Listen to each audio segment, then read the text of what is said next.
नमस्कार।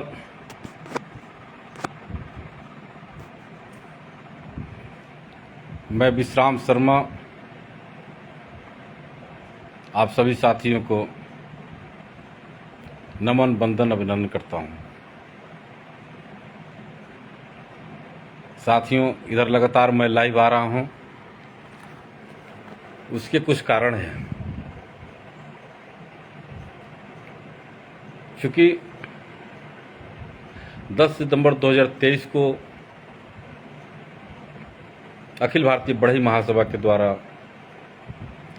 लखनऊ के विश्वेश्वरैया भवन राजभवन के सामने हजरतगंज लखनऊ में एक विशाल सम्मेलन का आयोजन कर रहा है। साथियों, यह कार्यक्रम लगातार ऐसे कार्यक्रम होते रहते हैं। देश के कई राज्यों में महासभा के पदाधिकारीगण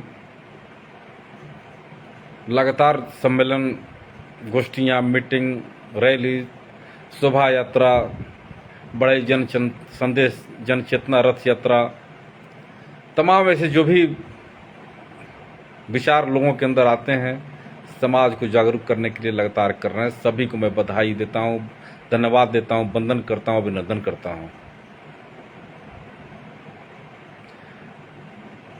साथियों, अखिल भारतीय बढ़ई महासभा 22 फरवरी 2014 को गन्ना संस्थान के सभागार में लखनऊ में समाज के प्रबुद्ध जनों के समक्ष इसका गठन किया गया था। हम लोग लगातार प्रयास करते रहे हैं। विगत 9 वर्षों में महासभा ने बहुत इतिहास रचा है। बड़े बड़े आयोजन लखनऊ में तो विश्वकर्मा पूजा के दिन हम लोग शोभा यात्रा निकालते हैं, वो कई किलोमीटर की दूरी में होती है और पूरा लखनऊ विधानसभा, राजभवन, हजरतगंज घूमते हुए यह शोभा यात्रा गोमती नगर में समाप्त होती थी। लेकिन उस परंपरा को बंद कर दिया गया और संगठन को विस्तार करने के लिए अन्य जिलों में हम लोग लगातार दौड़ा करते रहे, चाहे छत्तीसगढ़ हो, चाहे झारखंड हो, चाहे बिहार हो, दिल्ली हो, मध्य प्रदेश हो। हम लोग आप सभी के प्रयास से लगातार संघर्ष करते हुए, आपके दुख सुख के साथ खड़े रहते हुए संगठन को धार देने का कार्य हम लोग किए, जिसका नतीजा अब दिख रहा है। इसलिए दिख रहा है कि हम लोगों के न जाने के बावजूद भी जिले स्तर पर, प्रदेश स्तर पर तमाम आयोजन महासभा के पदाधिकारीगण कर रहे हैं और शासन सत्ता में भागीदारी के लिए सरकार पर दबाव बना रहे हैं। बढ़ई जात लुप्त हो चुकी थी दोस्तों। बढ़ई जात कहने में शर्म लगती थी। केवल बढ़ई जात का उपयोग लोग अपने बेटों के आरक्षण लेने के लिए जाति प्रमाण पत्र बनवाते थे और शादी विवाह करने के लिए गांव में जाकर के बढ़ई के घर कहाँ है वहीं तक सीमित हो गया था। मैं आप लोगों से कब पूछना चाहता हूं कि शादी विवाह जब बढ़ई के घर करते हैं तो शर्म नहीं आती है? प्रधानी का, जिला पंचायत, बीडीसी के चुनाव लड़ते हैं, जाति प्रमाण पत्र बढ़ई के बनाकर ओबीसी की मिलने वाले आरक्षण का लाभ लेते हैं, तब तो आपको शर्म नहीं आती है।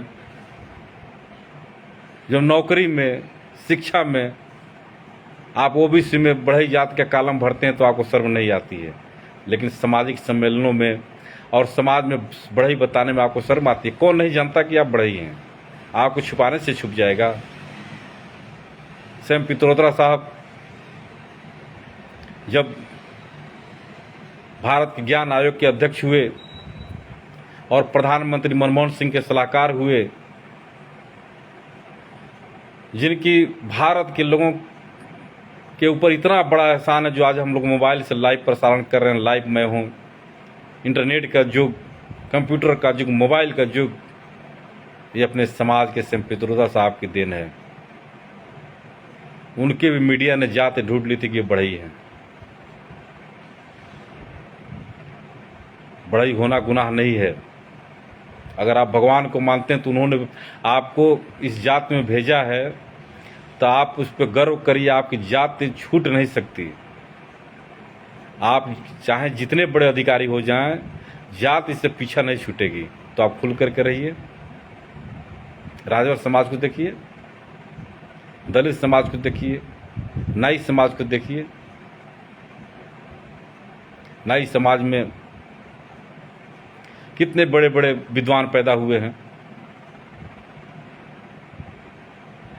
अपने बढ़ई समाज में भी श्री राम शर्मा आचार्य जी को देखिए,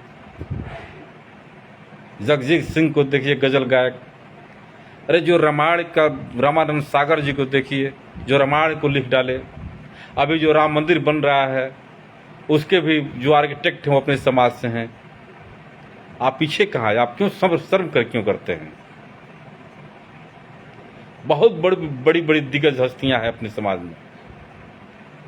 जो समाज राजनीतिक रूप से पीछे है, अपना समाज तो भारत के 7वें राष्ट्रपति तक दे चुका है, तभी आपको शर्म आ रही है। कानपुर के मीटिंग में ज्ञानी जैल सिंह राष्ट्रपति जब थे तो उन्होंने वहाँ कहा था कि एक ट्रेन का उदाहरण दिया था कि जैसे आप देखेंगे ट्रेनों पर कि जब भीड़ होती है चढ़ने के लिए, लोकल जनरल बोगी की मैं बात कर रहा हूँ। रिजर्वेशन में तो अब तो काफ़ी सिस्टम बदल गया है, लेकिन आज भी जनरल बोगी में आप जाएंगे तो देखेंगे चढ़ने के लिए बड़ी धक्का मुक्की होती है। तो उन्होंने कहा था कि जब चढ़ने के लिए, ट्रेन में चढ़ने के लिए जब आदमी संघर्ष करता है, बहुत मेहनत से किसी तरह घुस जाता है, तो जो चढ़ जाता है तो अपने संघर्षों को भूल जाता है कि मैं कितना मेहनत से चढ़ा हूँ। वो गेट पर खड़ा होकर फिर अन्य लोगों के लिए बाधक बनता है। ये अपने समाज में बहुत है। जो व्यक्ति आगे बढ़ गया है ना, तो समाज के नीचे के लोगों को ये नहीं बताना चाहता है कि हम कैसे आगे बढ़े, आप भी ऐसे करिए, आगे बढ़िए। वो बाधा बनता है, वो गुमराह करता है। वो चाहता है कि मैं ही अकेले शहंशाह बनकर रहा हूँ, दूसरा कोई हमें इस पोजीशन पर न आवे, नहीं तो हमारा कंपटीशन बढ़ जाएगा। अरे मूर्खों, अन्य समाजों को देखो, ब्राह्मण समाज को देखो, हर राजनीतिक पार्टी में ऊंचे पदों पर है। वो कभी आपस में कंपटीशन नहीं करते हैं, एक दूसरे के सहयोगी बनते हैं। जब आप ब्राह्मण से तुलना करते हैं कि मैं ब्राह्मण हूं, तो ब्राह्मण के रहन सहन भी तो सीखो। तिवारी, चौबे, शुक्ला, चतुर्वेदी, त्रिवेदी, पांडे, तमाम सरनेम होने के बाद भी एक हैं। हम लोग तो, हमारे समाज के जो बुद्धिजीवी हैं, जो अगुवाकार हैं, वो पीछे ले जा रहे हैं। हम लोग अभी चांद पर पहुंच चुके हैं, लेकिन ये जो समाज के अगुवा हैं दिन भर एक कहते हैं सरनेम बदल लो। आप धीमान लिखो, आप जांगीर लिखो, आप विश्वकर्मा लिखो, जो जिसमें है वो अपना एक पेंच फंसा देता है कि ये लिखो।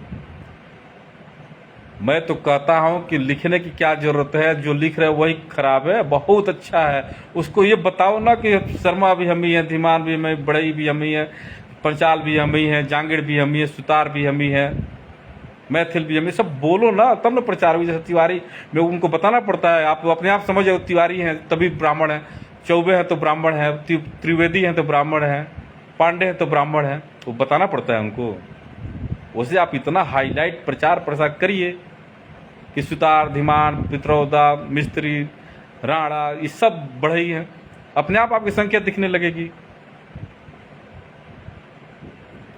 तो इसलिए साथियों, मैं विषय व्यांतर हो रहा हूँ, विषय से बाहर जा रहा हूँ, क्योंकि माइंड में आ गया तो मैं बता दिया।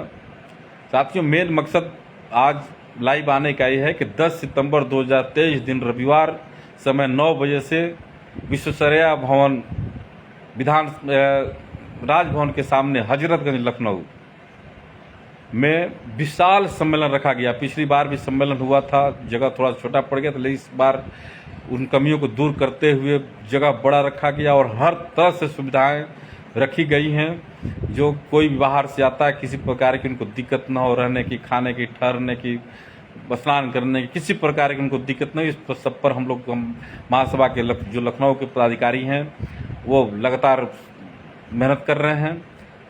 अच्छा, इसी बात पर मैं कुछ और बातें करें। जो बाहर के जो पदाधिकारी हैं उनको ये लग रहा है कि हम लोगों से राय नहीं ली जा रही है, हम लोगों से नहीं पूछा जा रहा है, हम लोग को इन्वॉल्व नहीं किया जा रहा है। देखिए साथियों, इस पर मैं आप लोगों को बता दूं कि आप बाहर से, हम लोग जानते हैं कि ये समाज इतना मजबूत नहीं है कि 10 दिन आकर के बाहर के जिलों के लोग लखनऊ में रुक करके अपने खर्चे से होटल में रुक करके महासभा के लिए कार्य करेंगे। स्थिति को समझिए। आप इसमें यह न सोचिए कि आपको पूछा नहीं जा रहा है।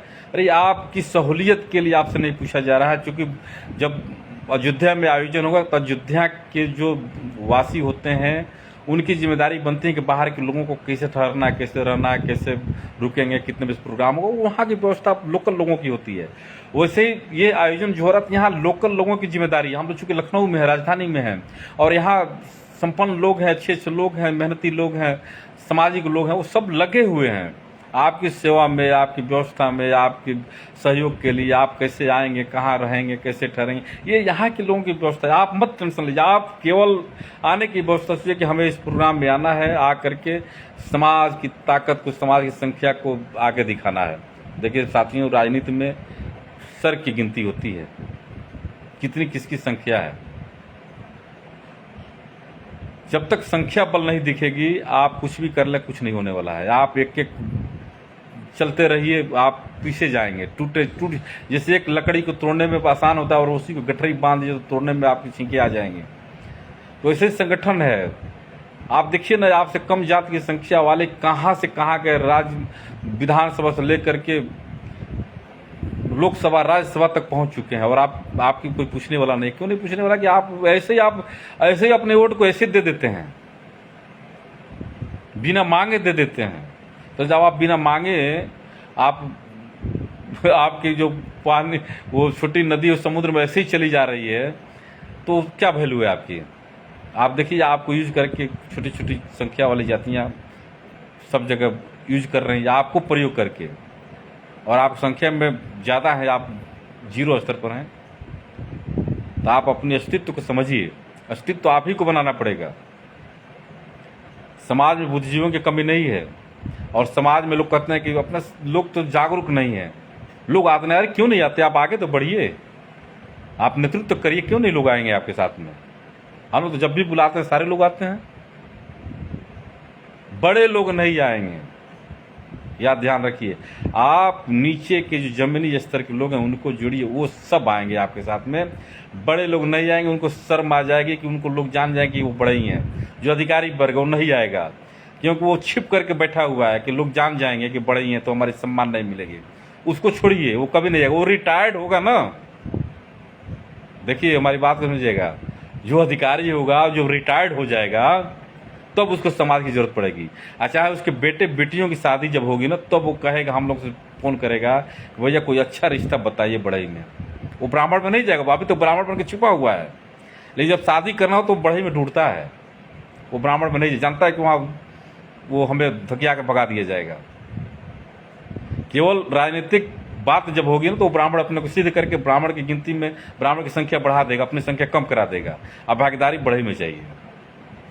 इससे बाहर निकलने की जरूरत है। आप हैं, आप कमजोर नहीं है। आप अपने इतिहास को देखिए। अपने आपके घर जो बच्चे हैं वो टेक्निकली इंजीनियर हैं, उसको टेक्निकली इतनी जानकारी अच्छी है, और अन्य जो जिनको आप श्रेष्ठ समझते हैं उनके बच्चों के सामने बैठा दीजिए, वो उनके बच्चे केवल गुमराह करेगा। ये ऐसे जैसे तमाम तरह की, जैसे क्या है, आप धर्मशास्त्रों में देखे होंगे, क्षत्रिय भुजा से, ब्राह्मण मुख से, वैश्य पेट से, और शूद्र पैर से जन्म लिया है। ये सब सिखाएगा आपको। भाई आज के युग में ये सब भरोसा करने लायक चीज़ें नहीं है। ठीक है, धर्म में आस्था है, हम लोग हिंदू हैं तो चलिए हम लोग हिंदू को मान रहे हैं, लेकिन अब दिमाग तो लगाइए ना। आप तो इतने जानकार हैं, कौन कहाँ से क्या होता है, कैसे विकास हो रही है, आप तो सब जानते हैं। आपसे बड़ा कौन होता है? आप मंदिर बना देते हैं, पत्थर को मेहनत करके बना देते हैं, और आपको फिर वहाँ छूने नहीं दिया जाता है। आप वहाँ पुजारी नहीं बन सकते। विश्वकर्मा मंदिर आप अलग बनाते हैं। क्यों अलग बनाते हैं भाई विश्वकर्मा मंदिर? जब भगवान विश्वकर्मा की एक तरफ आप कहते हैं कि हम लोग सर्वश्रेष्ठ हैं। भगवान विश्वकर्मा जो है सृष्टि के रचयिता है, पूरा सृष्टि का निर्माण भगवान विश्वकर्मा ने किया। तो जितने मंदिर हैं उसमें भगवान की मूर्ति क्यों नहीं लगती है?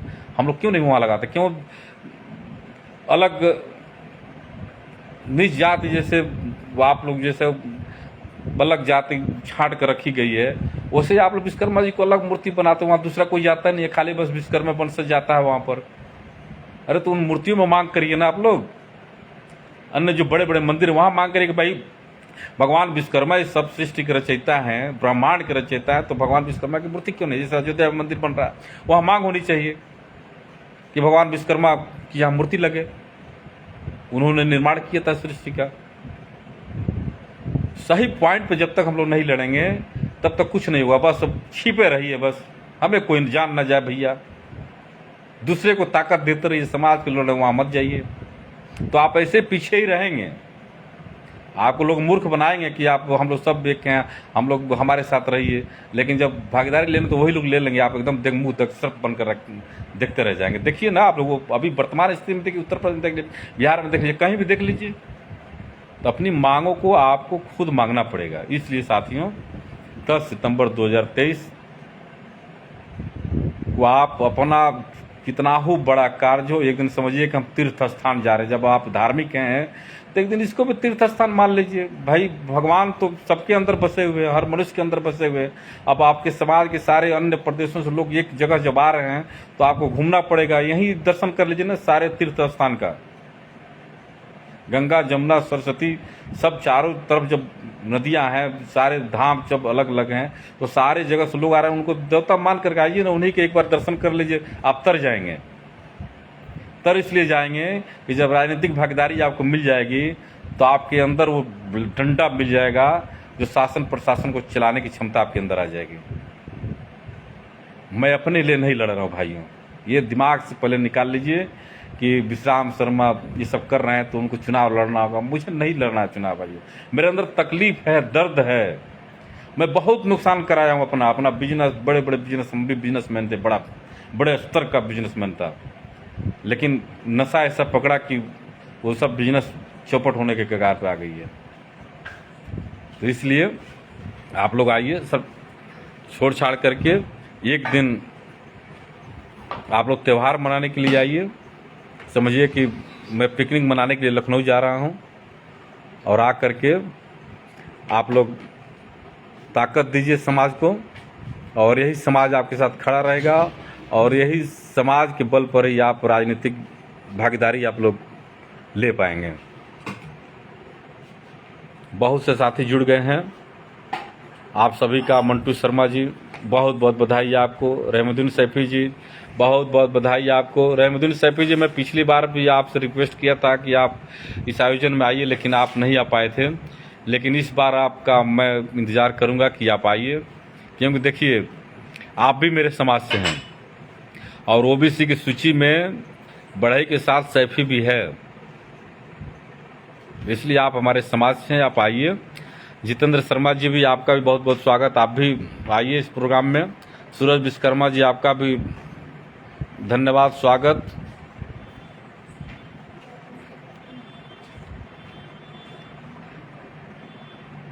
तो साथियों, मैं विनोद विश्वकर्मा जी, सन्नी शर्मा जी, मैं सबका स्वागत करता हूं। सन्नी जी, आपसे आज वार्ता भी हुई है, आप आइए, आपका आना बहुत जरूरी है। राम कुमार शर्मा जी, आपका भी बहुत बहुत धन्यवाद। राहुल राणा शर्मा जी, बहुत बहुत धन्यवाद आपको। मिट्ठू कुमार शर्मा जी, धर्मेंद्र जी, राकेश जी, आपको बहुत बहुत धन्यवाद।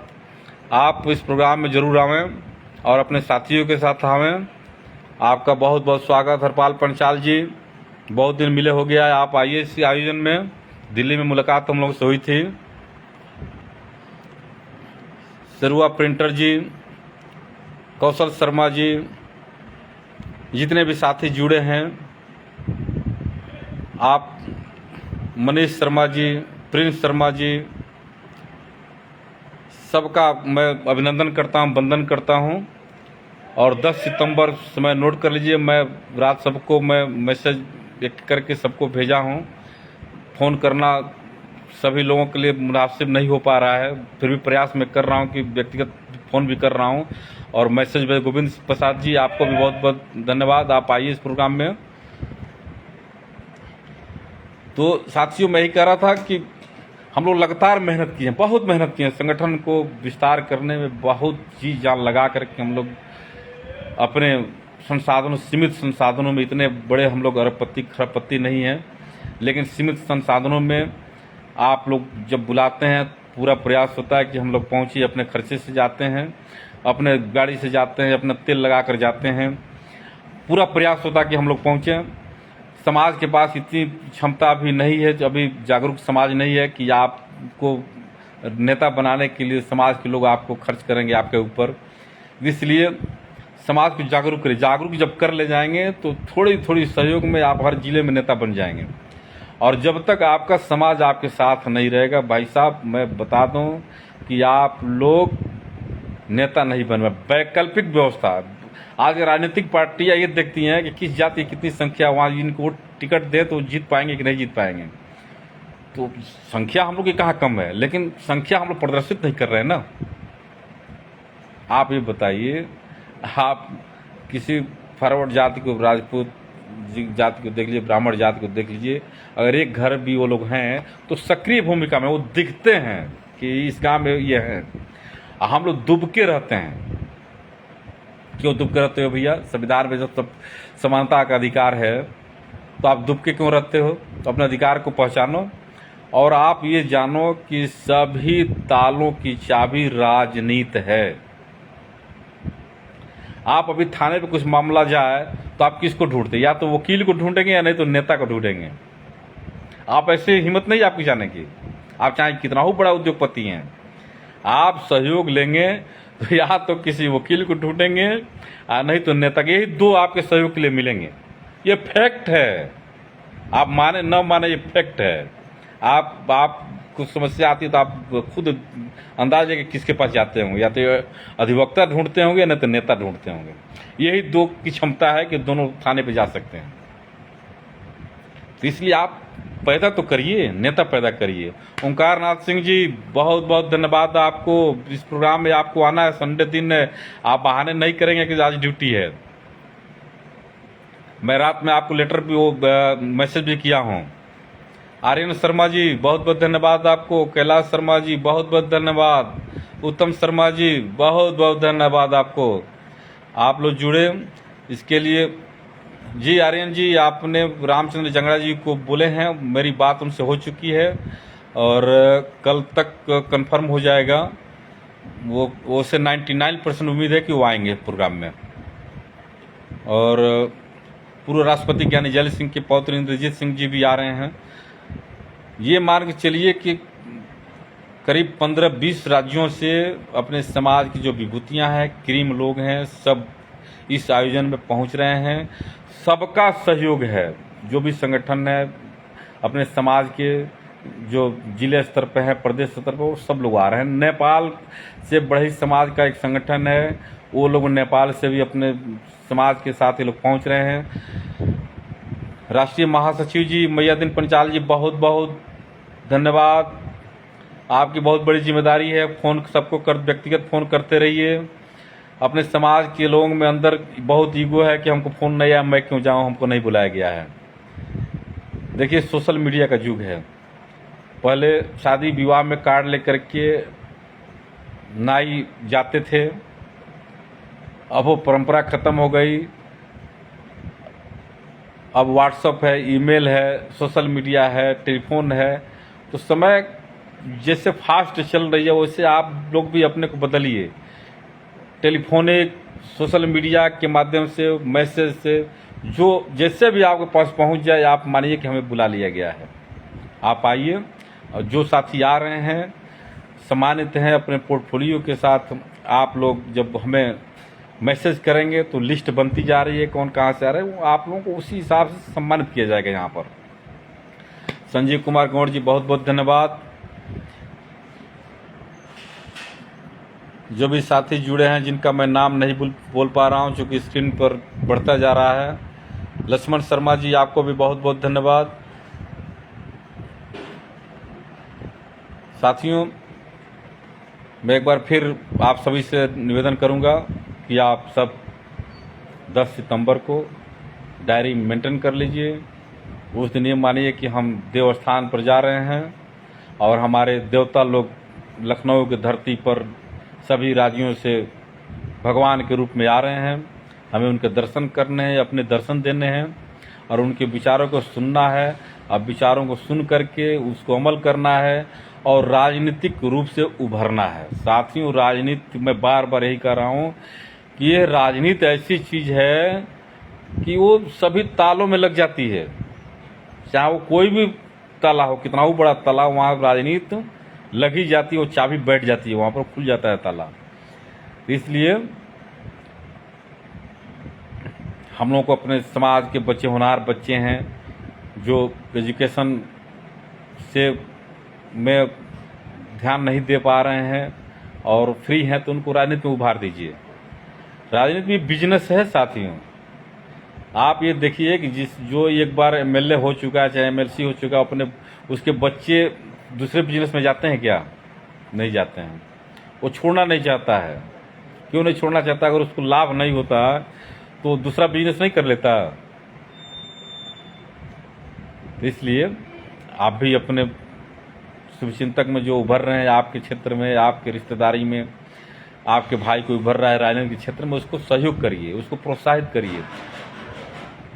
देखिए, आप ये सोच रहे हैं आप उसकी अपने समाज के लोग खेल रहे हैं, वो तो घूमता है। अरे घूमता नहीं है भैया, अब वो एक ऐसी नशा है कि वो घूमता नहीं है, वो आप ही के लिए घूमता है।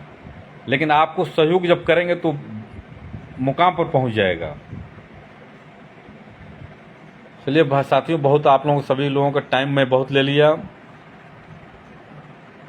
शिव विश्वकर्मा जी, आपको भी बहुत बहुत धन्यवाद। इंजीनियर अंकित शर्मा जी, आपको भी बहुत बहुत धन्यवाद, स्वागत, वंदन, अभिनंदन। विदा लेना चाहता हूं आप सभी से और मैं आग्रह करूंगा कि आप लोग आइए और समाज के लोगों को सहयोग करिए। जो जिस स्तर से सहयोग करना चाहे सहयोग भी करें और अपने जनबल के साथ जरूर आइए। ईगो मत रखिए भाइयों कि वहाँ ये नहीं आए तो मैं क्यों जाऊँ, वो हमारा ये उन्होंने शिकायत कर दिया मैं क्यों। अरे उसको भूल जाइए। एक मुद्दे पर, राजनीतिक भागीदारी मुद्दे पर आप एक हो जाइए और आइए, ताकत बनिए। देखिए आपका सम्मान बढ़ेगा, दूसरे का सम्मान बढ़ेगा, हमारा बढ़ेगा, आपका बढ़ेगा और समाज राजनीतिक भागीदारी लेने में सक्षम हो जाएगा। बहुत बहुत धन्यवाद। आप सभी को वंदन, नमन, अभिनंदन, धन्यवाद। Thank you.